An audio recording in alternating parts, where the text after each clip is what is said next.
need to memorize from algebra section.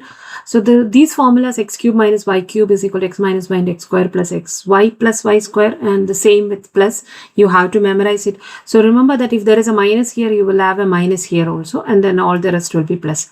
If you have a plus, there will be a plus here, and here there will be a minus. So these are the only two things which you need to remember. And this, you know, difference of perfect squares, x square minus a square is equal to x minus a, x plus a.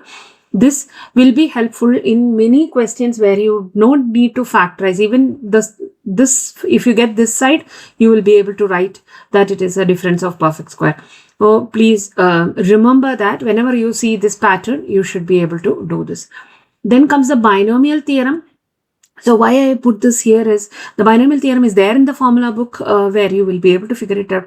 Most of the times, like they ask you to fill up the terms, like maybe the top 3 terms or like the bottom 3 terms or something like that. But otherwise, if they're asking for a term, asking for a specific term which don't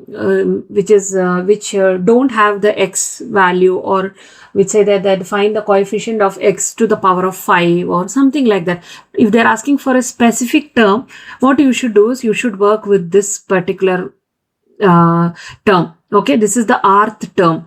So we have done these kind of questions in the class, but remember this is the term which you have to work with. So you will fill up this with respect to the question, and then you will equate it to whatever they have asked in the question, and then you will be able to figure out the value of r, and then find out what they have asked in the question. So please remember that. Okay, this rth term is very important. Now the next one is to find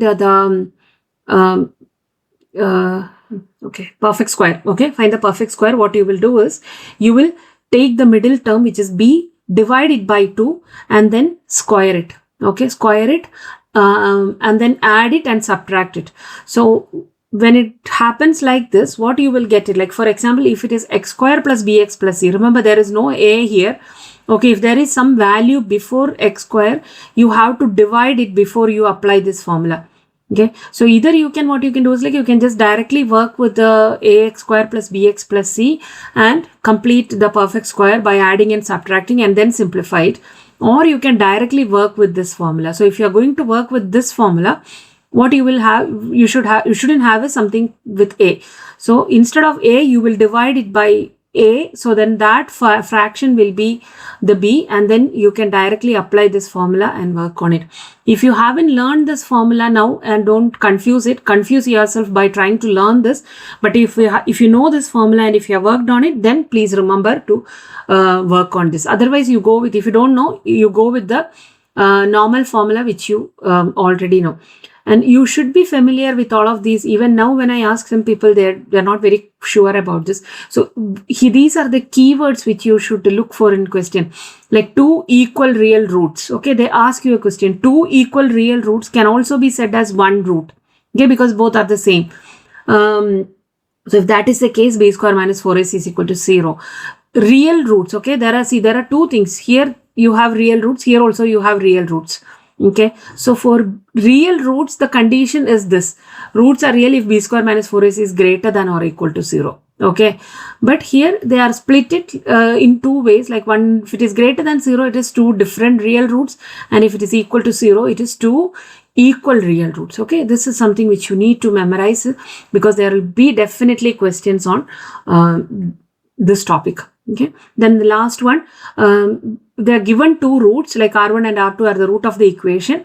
You can form the equation like x square minus sum of the roots into x plus product of the roots. Many people tend to forget this method, and they tend to do something else. So this is the easiest way to do it. Okay, even if you multiply it, you will get it. Okay, x minus r1 times x minus r2, you will get it. But this is the easiest way, because you will save a good amount of time when you work with this formula. So please remember this formula.